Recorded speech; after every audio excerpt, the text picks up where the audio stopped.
BA 4ನೇ semester ಎಲ್ಲ ವಿದ್ಯಾರ್ಥಿಗಳಿಗೆ ಈ ಒಂದು ವಿಡಿಯೋಗೆ ಪ್ರೀತಿಯ ಸ್ವಾಗತ. ಇವತ್ತಿನ ಒಂದು ವಿಡಿಯೋದಲ್ಲಿ ನಾವು ಕನ್ನಡ ವಿಷಯದ ಅಧ್ಯಾಯ 3 ಡಾಕ್ಟರ್ ರಾಜ್ಕುಮಾರ್ ಎಂಬ ಬೆವರಿನ ಮನುಷ್ಯ ಈ ಅಧ್ಯಾಯದ ಕುರಿತು ಇವತ್ತಿನ ಕ್ಲಾಸ್ನಲ್ಲಿ ಈ ಅಧ್ಯಾಯವನ್ನು ಬರೆದಂತಹ ಬರಗೂರು ರಾಮಚಂದ್ರಪ್ಪನವರ ಕೃತಿಕರ್ತೆಯ ಪರಿಚಯವನ್ನು ಮತ್ತು ಬೆವರಿನ ಮನುಷ್ಯ ಆದಂತಹ ಡಾಕ್ಟರ್ ರಾಜ್ಕುಮಾರ್ ಈ ಅಧ್ಯಾಯದ ಟಿಪ್ಪಣಿ ಭಾಗವನ್ನು ಡಿಸ್ಕಷನ್ ಮಾಡೋಣ ಬನ್ನಿ.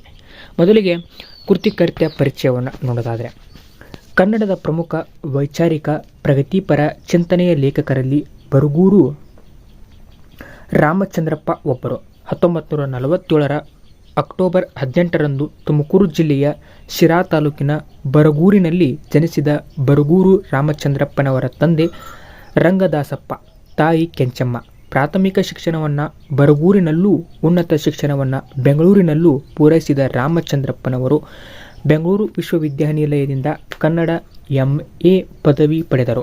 ಅಲ್ಲಿಯೇ ಉಪನ್ಯಾಸಕರಾಗಿ, ಪ್ರವಾಚಕರಾಗಿ, ಪ್ರಾಧ್ಯಾಪಕರಾಗಿ, ನಿರ್ದೇಶಕರಾಗಿ ಕಾರ್ಯನಿರ್ವಹಿಸಿ ನಿವೃತ್ತರಾದರು. ಬಂಡಾಯ ಸಾಹಿತ್ಯ ಸಂಘಟನೆಯ ಚಳುವಳಿಯಲ್ಲಿ ರಾಮಚಂದ್ರಪ್ಪನವರು ಮುಂಚೂಣಿಯ ಪಾತ್ರ. ಬಂಡಾಯ ಮನೋಭಾವ ಅವರ ಗುಣವಾದುದೇ ಇದಕ್ಕೆ ಕಾರಣ. ಬಂಡಾಯ ಸಾಹಿತ್ಯ ಸಂಘಟನೆಯ ಸಂಚಾಲಕರಾಗಿ, ಕನ್ನಡ ಸಾಹಿತ್ಯ ಅಕಾಡೆಮಿಯ ಅಧ್ಯಕ್ಷರಾಗಿ, ಕನ್ನಡ ಅಭಿವೃದ್ಧಿ ಪ್ರಾಧಿಕಾರದ ಅಧ್ಯಕ್ಷರಾಗಿ, ಶಿಕ್ಷಣ ಸಂಸ್ಕೃತಿ ಸಾಹಿತ್ಯದ ಚಿಂತಕರಾಗಿ ಅನುಪಮ ಕಾರ್ಯನಿರ್ವಹಿಸಿದವರು ರಾಮಚಂದ್ರಪ್ಪನವರು. ಇವರು ಚಲನಚಿತ್ರ ನಿರ್ದೇಶಕರಾಗಿಯೂ ವಿಶೇಷ ಪ್ರಯೋಗ ಮಾಡಿದವರು. ಒಂದು ಊರಿನ ಕತೆ, ಬೆಂಕಿ, ಸೂರ್ಯ, ಕೋಟಿ, ಕರಡಿಪುರ, ಜನಪದ, ಹಗಲುವೇಷ, ಕ್ಷಾಮ, ಶಾಂತಿ ಇವು ರಾಮಚಂದ್ರಪ್ಪನವರು ನಿರ್ದೇಶನದ ಚಿತ್ರಗಳು. ಇನ್ನು ಇವರ ಕೃತಿಗಳನ್ನು ನೋಡೋದಾದರೆ, ಮರಕುಟಕ, ನೆತ್ತರದಲ್ಲಿ ನೆಂದವರು, ಗುಲಾಮಗೀತೆ, ಮಗುವಿನ ಹಾಡು, ಕಾಂಟೆಸ್ಸಾದಲ್ಲಿ ಕಾವ್ಯ ಇವು ಬರಗೂರು ರಾಮಚಂದ್ರಪ್ಪನವರ ಕೆಲ ಪ್ರಮುಖ ಕವನ ಸಂಕಲನಗಳು. ಸೂತ್ರ, ಸೀಳು, ನೆಲ, ಉಕ್ಕಿನ ಕೋಟೆ, ಶಬರಿ, ಸಂಗಪ್ಪನ ಸಹವಾಸ, ಬೆಂಕಿ, ಸೂರ್ಯ, ಭಾರತ ನಗರಿ, ಸ್ವಪ್ನ ಮಂಟಪ ಮುಂತಾದವು ಇವರ ಪ್ರಮುಖ ಕಾದಂಬರಿಗಳು. ಸುಂಟರಗಾಳಿ, ಬಯಲಾಟದ ಭೀಮಣ್ಣ, ಒಂದು ಊರಿನ ಕಥೆಗಳು ಇವು ಬರಗೂರು ಕೆಲ ಪ್ರಮುಖ ಕಥಾ ಸಂಕಲನಗಳು. ಸಾಹಿತ್ಯ ಮತ್ತು ಸಿನಿಮಾ, ಬಂಡಾಯ ಸಾಹಿತ್ಯ ಸಂವೇದನೆ, ಸಂಸ್ಕೃತಿ, ಶ್ರಮ ಮತ್ತು ಸೃಜನಶೀಲತೆ, ಪರಂಪರೆಯೊಂದಿಗೆ ಪಿಸುಮಾತು, ಕನ್ನಡದ ಕೆಲಸ ಇವು ಬರಗೂರು ಇತರ ಪ್ರಮುಖ ಕೃತಿಗಳು.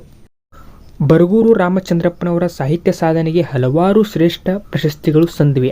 ಅವರ ಸುಂಟರಗಾಳಿ ಕಥಾ ಸಂಕಲನಕ್ಕೆ ರಾಜ್ಯ ಸಾಹಿತ್ಯ ಅಕಾಡೆಮಿ ಪ್ರಶಸ್ತಿ ಬಂದಿದೆ.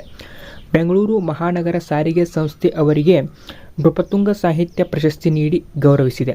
ಇದಲ್ಲದೆ 18 ಚಲನಚಿತ್ರ ಪ್ರಶಸ್ತಿಗಳನ್ನು ಪಡೆದ ಹೆಗ್ಗಳಿಕೆ ಬರಗೂರು ರಾಮಚಂದ್ರಪ್ಪನವರದು. ಬೆಂಗಳೂರು, ತುಮಕೂರು, ಶಿವಮೊಗ್ಗ ವಿಶ್ವವಿದ್ಯಾಲಯಗಳು ಇವರಿಗೆ ಗೌರವ ಡಾಕ್ಟರೇಟ್ ಪ್ರಶಸ್ತಿ ನೀಡಿ ಗೌರವಿಸಿವೆ. ಹಂಪಿ ಕನ್ನಡ ವಿಶ್ವವಿದ್ಯಾಲಯ ಇವರಿಗೆ ನಾಡೋಜ ಪ್ರಶಸ್ತಿ ನೀಡಿ ಗೌರವಿಸಿದೆ.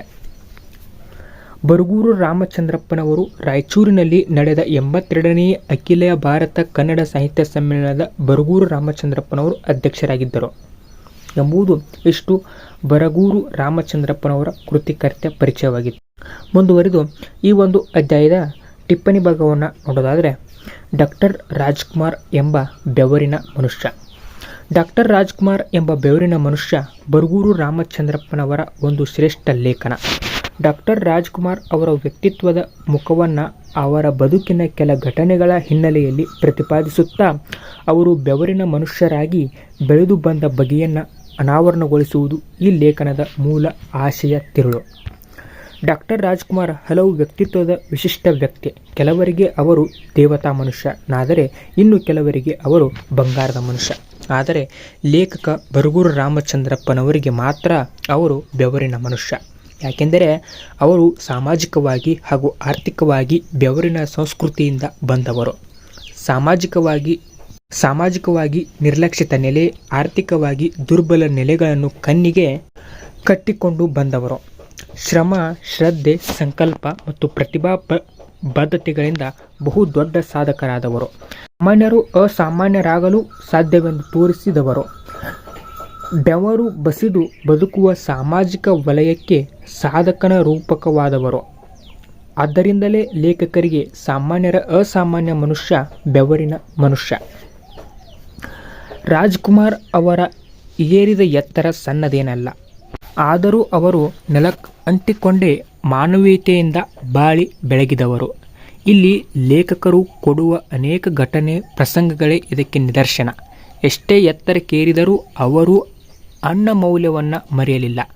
ಬಡವರ ಗುಡಿಸಲ ಹೊಕ್ಕು ಉಂಡು ಬಂದವರು, ಸಹ ಪಂಕ್ತಿಯಲ್ಲಿ ಬೆರೆತು ಒಂದಾದವರು. ಹೀಗೆ ಒಂದು ವಿಶಿಷ್ಟ ವ್ಯಕ್ತಿತ್ವ ರಾಜ್ ಅವರದು ಎಂಬುವಂತೆ ಈ ಒಂದು ಟಿಪ್ಪಣಿ ಭಾಗವಾಗಿತ್ತು ಅಂತ ಹೇಳುತ್ತಾ, ಮುಂದಿನ ಒಂದು ವಿಡಿಯೋದಲ್ಲಿ ಇದಕ್ಕೆ ಸಂಬಂಧಿಸಿದಂತಹ ಪ್ರಬಂಧ ರೂಪದ ಪ್ರಶ್ನೋತ್ತರ ಡಿಸ್ಕಷನ್ ಮಾಡೋಣ. ಅಲ್ಲಿವರೆಗೂ ಏನಾದರೂ ನೀವು ತಪ್ಪದೆ ನಮ್ಮ ಚಾನಲ್ಗೆ ಸಬ್ಸ್ಕ್ರೈಬ್ ಆಗದೆ ನೋಡ್ತಾ ಇದ್ದರೆ ಸಬ್ಸ್ಕ್ರೈಬ್ ಮಾಡ್ಕೊಳ್ಳಿ ಅಂತ ಹೇಳುತ್ತಾ, ವಿಡಿಯೋ ಹೇಗಿತ್ತು ಅನ್ನೋದನ್ನು ಕಮೆಂಟ್ ಬಾಕ್ಸಲ್ಲಿ ಕಮೆಂಟ್ ಮಾಡಿ, ಇಷ್ಟ ಆಗಿದ್ರೆ ಲೈಕ್ ಮಾಡಿ ಅಂತ ಹೇಳುತ್ತಾ ಇವತ್ತಿನ ಒಂದು ವಿಡಿಯೋಗೆ ವಿರಾಮವನ್ನು ಕೋರ್ತಿದ್ದೇನೆ.